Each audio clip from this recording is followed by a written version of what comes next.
Bom dia, boa tarde, boa noite, queridos telespectadores. Aqui quem vos fala é o Guilherme Góes. Seguindo a proposta que eu havia feito anteriormente, hoje iremos falar um pouco a respeito de Sócrates e por que ele era uma pessoa tão especial, por que ele ainda é considerado um marco muito importante dentro da história da filosofia.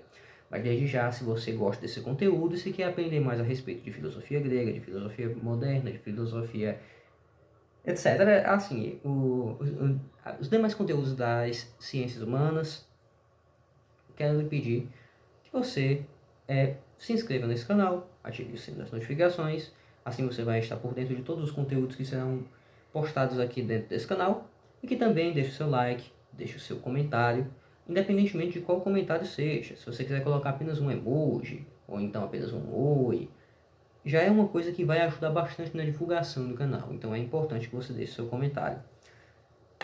Bem, o Sócrates, ele é um marco dentro da filosofia, porque diferente dos demais pensadores que haviam precedido ele não estava buscando simplesmente um princípio material da formação do universo, ele não estava simplesmente fazendo uma espécie de teoria é, da, a respeito da ordem dos astros, ele não estava fazendo nenhum tipo de coisa semelhante. Ele estava buscando entender o que é a verdadeira moralidade e buscando entender como que ele deve viver, como que ele deveria viver a vida dele.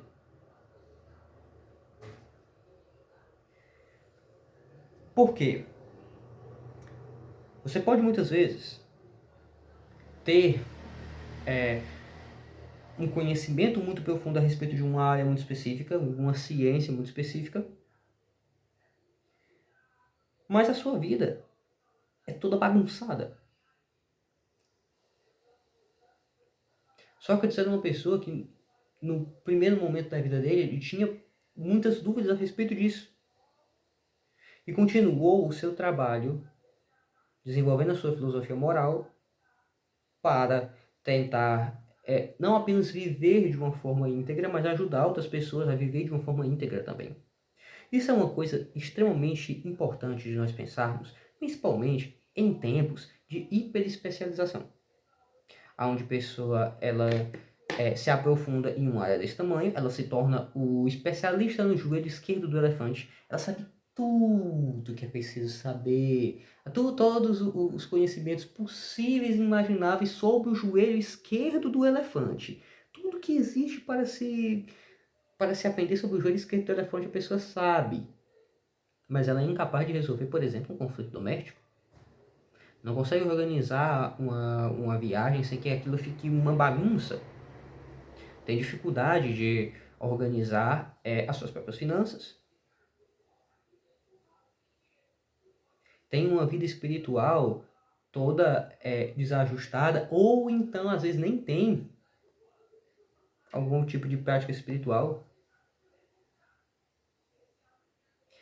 E a pessoa vai viver na vida dela de uma forma bastante complicada, simplesmente porque ela não sabe como proceder da forma correta.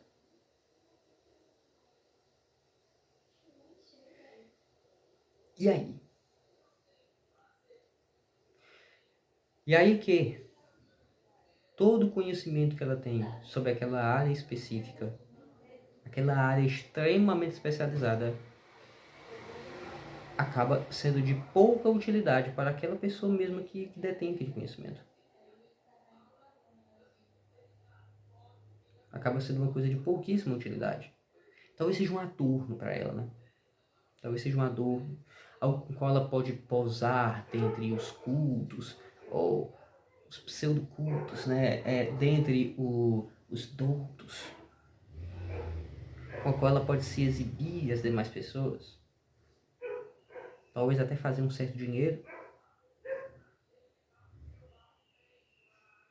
E às vezes talvez conseguir ajudar alguma pessoa. Às vezes acontece, né? Às vezes vai conseguir ajudar alguma pessoa. Mas ela fica sempre limitada, porque não sabe como viver a própria vida. E note que Esse tipo de conhecimento não é um conhecimento tão complicado de se conseguir. Pessoal, gostaria de pedir aqui desculpa a vocês. Tem uma mosca que está perturbando bastante. Eu gostaria muito que este animal fosse embora.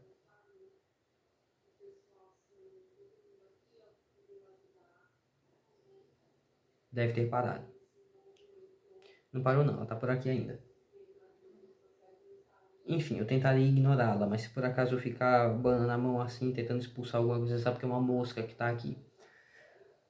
Bem, vamos continuar aqui a nossa explicação. Pessoal, a questão aqui é a seguinte: a pessoa deve viver a sua vida de forma virtuosa e viver a sua vida de maneira prudente, de maneira temperada. E como que você consegue esse tipo de conhecimento? Nós temos alguns guias. Dentro da filosofia clássica, nós temos, né, todos os clássicos os diálogos de Platão, que ajudam bastante. Nós temos o desenvolvimento da filosofia estoica.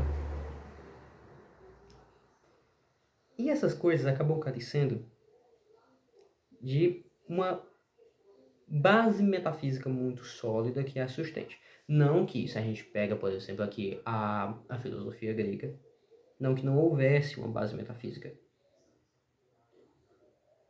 Ali havia uma base metafísica até muito mais sólida do que aquela da qual dispunham os estoicos, por exemplo.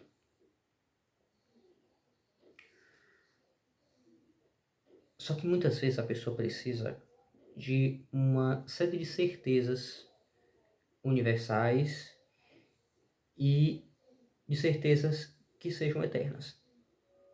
Não no sentido da duração, né, porque a nossa vida, nem se nós conseguíssemos viver tanto quanto o universo ou prolongar a nossa existência indefinidamente, nós conseguiríamos ter um tipo de certeza tão constante assim. Mas no sentido de que aquelas coisas em qual nós cremos, nós sabemos que elas são eternas.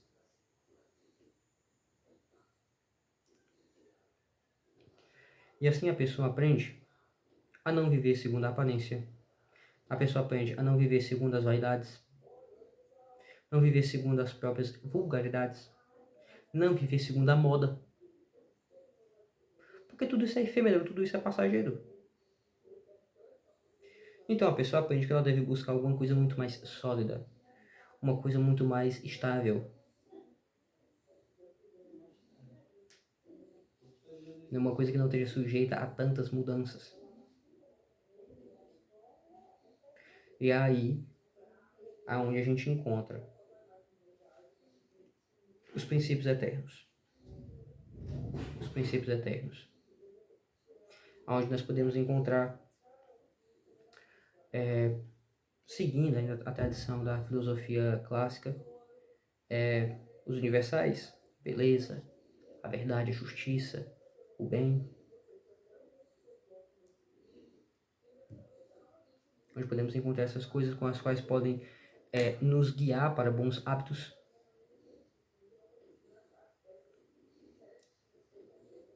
Só que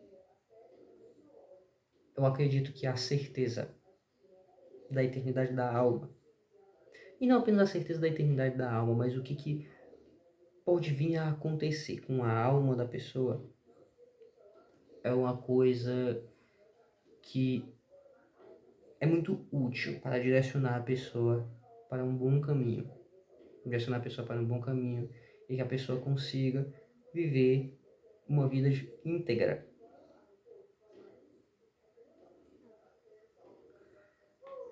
Eu acredito que eu tenha conseguido explicar para vocês, né, o que tenha sido o diferencial de Sócrates. Sócrates foi o primeiro a voltar todo o trabalho da sua filosofia para a moralidade. E isso foi uma coisa que foi extremamente inovador dentro da filosofia. E conseguiu frutos enormes. Frutos enormes. É uma pessoa assim verdadeiramente, nesse sentido, é uma pessoa verdadeiramente admirável. E eu acredito que todos nós deveríamos buscar como viver a nossa vida da forma mais correta possível. Agradeço a atenção de todos. Até a próxima. Tchau.